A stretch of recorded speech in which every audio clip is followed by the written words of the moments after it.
네, 고성국 칼럼입니다. 네, 전례 없는 핵 우산 문서. 미국은 2차 세계대전 이후,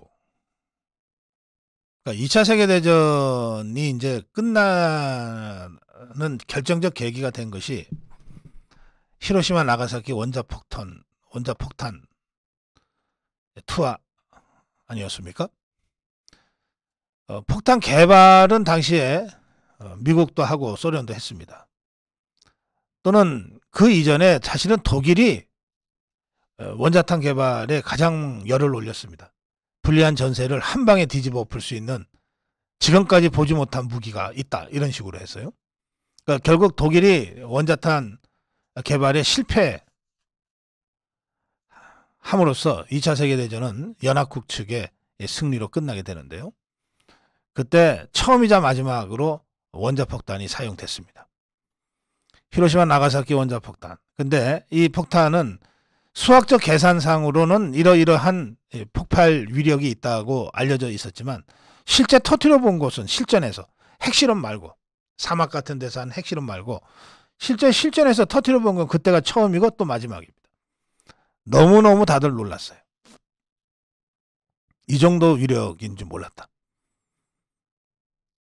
그 가미가제 특공대까지 조직해서 끝까지 한판 붙어보자고 했던 일본이 이 핵폭탄 두 발로, 두 손 두 발 다 들고 천황 일본 왕이 항복 문서에 사인하지 않습니까? 메가드 사령관 앞에서. 자, 그 후로 이제 핵시대라고 하는 지금까지 경험해보지 못한 새로운 시대가 열렸습니다. 핵시대. 핵시대에는 핵을 갖고 있는 나라와 핵을 갖고 없는 나라로 딱 구별됩니다. 이게 무슨 기계적으로 비교할 수 있는 무기가 아니기 때문에 그래요. 핵시대 이전에는 재래식 전장 시대잖아요. 재래식 전장 시대에는 우리가 탱크가 100대 있다, 저쪽은 50대 있다, 그럼 우리 전력이 2배다. 우리가 비행기가 100대 있고 저쪽은 비행기가 50대 있다, 그러면 공군 전력 2배다. 이게 기계적 산술적으로 계산이 가능했어요. 그런데 핵이 생긴 순간 어떻게 되냐? 우린 비행기가 100대 있다, 저쪽은 핵이 1대 있다, 아, 우리가 졌다. 그러면 비행기 200대로 늘리면 이기나? 아, 우리가 졌다. 핵이라고 하는 건 비대칭 전력입니다. 그래서 핵 하나가 있으면 탱크를 100대에서 200대로 늘리든 비행기를 100대에서 200대로 늘리는 거 아무 소용없어요. 그냥 핵 하나로 다 무력화돼 버리는 거니까. 그래서 2차 세계대전 종전 이후에 국제정치의 행위자들은 핵을 갖고 있는 나라와 핵을 갖고 없는 나라로 구별이 돼버린 겁니다. 핵을 갖고 있는 나라냐, 핵을 갖고 있지 못한 나라냐.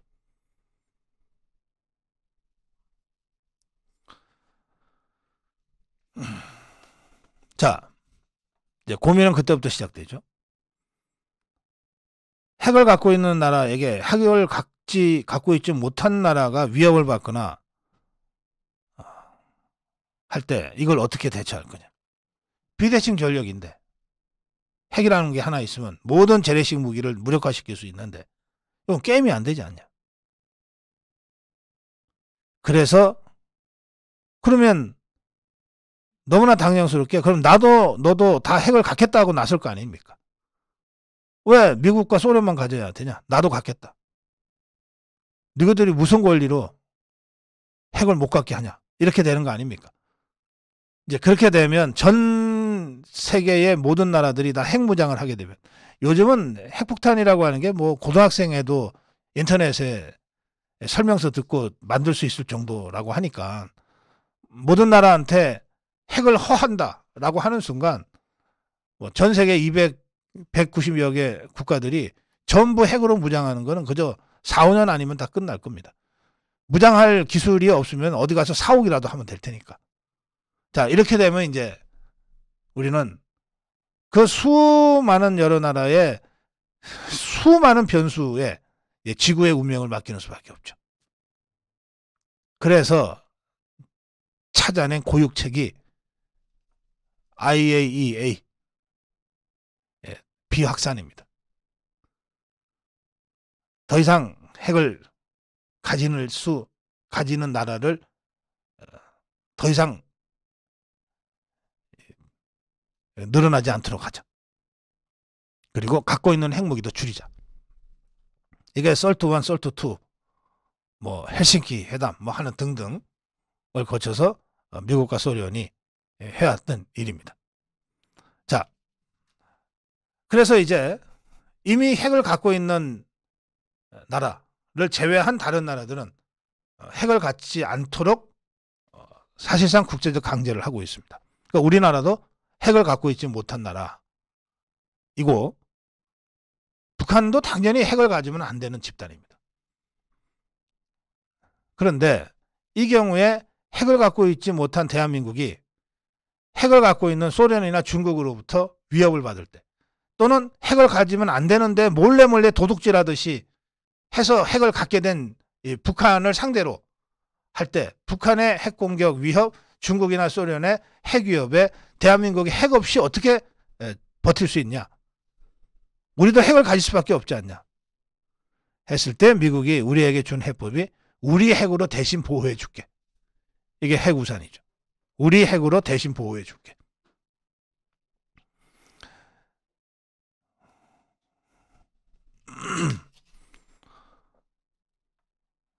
이 핵우산 정책, 확장 억제 정책, 이것이 2차 세계대전 이후 미국의 주요 국제 외교정책, 국제 군사정책의 기본입니다. 그래서 지금 미국의 핵우산을 제공받고 있는 나라는 우리나라만이 아닙니다. 우리나라도 미국의 핵우산을 제공받고 있지만 일본도 핵우산을 제공받고 있고 호주도 핵우산을 제공받고 있고 소련의 위협에 직접적으로 노출될 수밖에 없었던 유럽 나토 회원국 30여 개 나라도 미국으로부터 핵우산을 제공받아서 소련의 핵 위협에 버텨왔던 겁니다. 지금은 그 소련이 없어졌지만.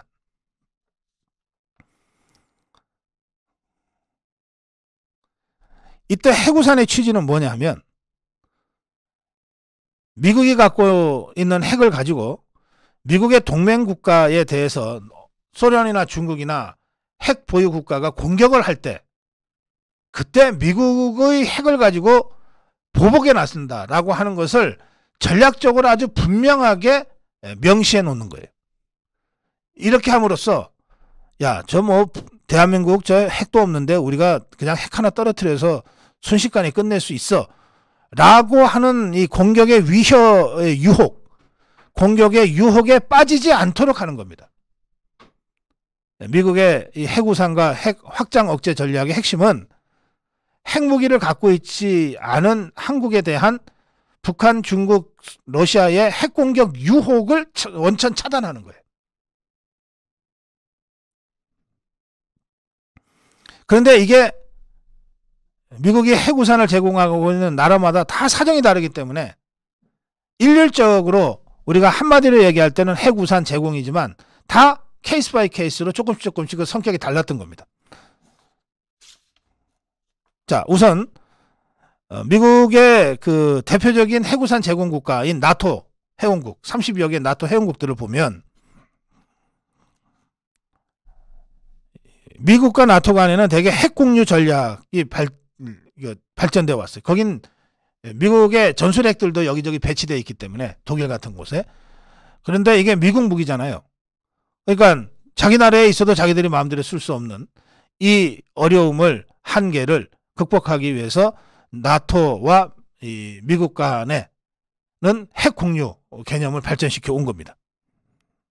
다만 그래서 소련의 핵공격이 있을 때는 미국의 일방적인 결정이 아니라 미국과 나토 회원국 간의 협의에 의해서 또는 나토 회원국의 요청에 의해서 미국의 핵무기를 사용할 수 있도록 하는 나토형 핵공유가 발전되어 왔어요. 다만 이거는 개념상 이렇게 설명하는 거지 공식 문서로 미 나토 핵공유 협정서 같은 문서가 존재했던 것은 아닙니다. 문서가 존재했던 것은 아니에요. 지금 미국과 나토는 지난해 2월에 러시아가 우크라이나를 침공한 이후에 지금까지의 우산 핵공유 정책을 좀 더 내실 있게 강화해야 되겠다 그러고 심도 있는 논의를 진행 중입니다. 또 일본을 예를 보면 미국은 일본에 대해서도 1951년에 미일 안전보장조약에 근거해서 핵우산을 제공해 왔어요. 그렇지만 양측은 핵우산이라는 단어 자체를 공동성명에 넣은 적도 없고 별도의 문건을 만들어 발표하지도 않았어요. 그러다가 2006년에 북한이 1차 핵실험하고 2009년에 2차 핵실험을 벌여서 동북아시아 지역에서 북핵 위기가 고조되면서 미국과 일본 간에 핵우산을 발전시켜야 한다는 논의가 커졌고 그 결과 2010년에 미일 확장 억제 대화가 양국 외교부 국방부 간에 처음으로 개최된 상태입니다. 그러나 아직까지도 핵우산과 관련된 공식 미일 합의서나 문서가 발표된 적은 없습니다. 호주는 1990년대부터 미국의 핵우산 논의가 본격화됐는데 그런데 호주는 좀 떨어져 있잖아요. 그러니까 나토처럼 협의체를 만들거나 별도의 협의 문건을 발표한 적도 없고 상대적으로 좀 떨어져 있기 때문에 중국이나 러시아 또 북한의 핵 위협으로부터 지리적 공간적으로 좀 떨어져 있다는 이런 지리적 특성 때문에 상당히 느슨한 형태로 지금 미국의 핵우산 보호를 받고 있습니다. 그런데 우리는 이 여러 나라들과 달리 중국과 러시아와 근접해 있고 특히 대한민국을 직접 타격 목표로 하는 그리고 핵무력 법제화를 선언한 북한의 직접적인 핵위협 대상 국가가 돼 있지 않습니까? 그러니까 전 세계 어느 나라보다도 핵 공격을 받을 위험이 높은 지역, 높은 국가입니다. 그러니까 나토나 일본이나 호주에 대한 미국의 핵우산 정책과는 뭔가 좀 더 적극적이고 조금 더 타이트한 이런 핵우산 약속이 우리에게는 필요했던 겁니다. 그것이 이번에 핵우산 제공 문서화로 나타난 겁니다. 지금까지 미국의 가장 전통적인 전략적 요충지 나토와도 하지 않았던 핵우산 제공 문서, 일본과도 하지 않았던 핵우산 제공 문서를 이번에 윤석열 대통령과 바이든 대통령이 정상회담 후에 별도의 문건을 공표함으로써 핵우산 제공을 유일하게 그리고 최초로 문서화한다는 겁니다. 그만큼 지금 북한의 대한민국에 대한 핵 위협 그리고 중국과 소련을 등에 업은 북한의 핵 위협을 비롯한 여러 군사적 도발의 수위가 매우 높다고 보는 거예요. 그리고 이걸 어떻게든 미국은 지켜낼 것이다 라고 하는 의지도 점점 더 강해지고 있다는 겁니다. 그래서 1945년 2차 세계대전 종전 이후 1950년대부터 일반화된 대나토 핵우산, 대일본 핵우산, 대호주 핵우산 등과 같은 기존의 핵우산 정책으로 방어되어 왔던 이 대한민국의 이 핵우산 논의 이제는 다른 나라들보다 훨씬 더 타이트하고 그리고 차원 높은 그런 핵우산 약속으로 가게 됐다 이렇게 이야기할 수 있습니다. 구두 약속과 문서 약속은 법적 효력도 좀 다르다고 그러죠. 구두 약속은 우리가 어떤 경우에도 한국을 포기하지 않고 한국이 핵 공격을 당하면 우리는 원점 타격에서 완전히 괴멸을 시키고 초토화 시킬 거야. 뭐 기회 있을 때마다 미 국무부 관계자나 국방성 관계자 국방부 관계자들이 말을 하는데 그 수많은 말보다 하나의 문서가 더 확실합니다. 100언이 불여일문 100마디 말이 하나의 문서만 갖지 못하다. 지금까지 수백 수천 번 들었던 해구산 약속이지만 이번에 윤석열 대통령이 바이든 대통령과 함께 해구산 보장 각서라고 할 수 있는 이 독립문서를 발표하게 되면 이것은 지금까지의 어떠한 이 말에 의한 약속보다도 더 강력한 미국에 대한 방위 약속이 된다. 그런 의미에서 이번 독립문서에 합의하기로 했다는 것은 우리 대한민국 입장에서는 가장 중요한 안보 안전판을 확보하게 된 것이다. 가장 강력한 방패를 갖게 됐다. 이렇게 평가할 수 있습니다. 이 발표는 내일 있을 겁니다. 내일 한미 정상회담 합의문과 공동 기자회견 후에 별도의 형식을 거쳐서 이 해구산 문서에 대한 공표가 있을 것이라고 예상이 되는데요. 내일 상황 봐가면서 다시 한번 그 의미를 설명드릴 기회가 있으면 좋겠습니다. 네, 고성국 칼럼이었습니다.